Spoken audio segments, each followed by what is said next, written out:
ಮತ್ತೆ ಒಂದೊಳ್ಳೆ team ready ಮಾಡ್ಕೋಬೇಕು ಅಶೋಕ್. ಮೊದಲು ರಾವಣ್ಗೆ ಒಂದ್ ಗತಿ ಕಾಣಿಸಿ ಆಮೇಲೆ ಟೀಮ್ ರೆಡಿ ಮಾಡೋಣ.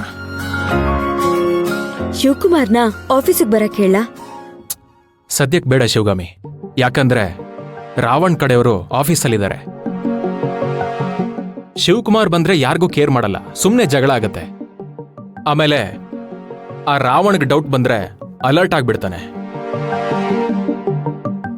ನೋಡ್ ಶಿವಗಾಮಿ, ನಿನ್ ಕಲ್ಪನಾ ಥರಾನೇ ಕಂಟಿನ್ಯೂ ಮಾಡು. ಹಾ ಹೌದು, ನಿಮ್ ನಿರ್ಧಾರನೂ ಕರೆಕ್ಟಾಗೇ ಇದೆ. ಸರಿ, ನಾನು ಕೊಟೇಶನ್ ಕೊಡ್ಬೇಕು, ಟೈಮ್ ಆಗ್ತಾ ಇದೆ. ಹುಷಾರು ಶಿವಗಾಮಿ.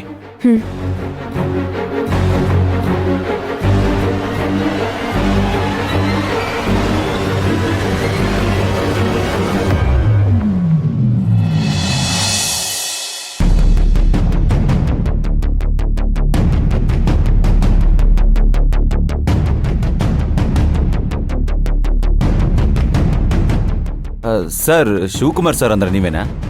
ಹೌದು. ಶಿವಗಾಮಿ ಮೇಡಮ್ ಡ್ರೈವರ್ ನೀನೇನಾ? ಹಾ ಹೌದು ಸರ್. ತಗೋ ಮೊಬೈಲ್ ತಗೋಪ್ಪ. ಮೇಡಮ್ ಹತ್ರ ನಿಯತ್ತಾಗಿರ್ಬೇಕು. ಒಳ್ಳೆ ಮೊಬೈಲ್ ಕೊಡ್ಸಕ್ಕೆ ಹೇಳಿದ್ರು. 58,000 ರೂಪಾಯಿ ಮೊಬೈಲ್ ಇದು.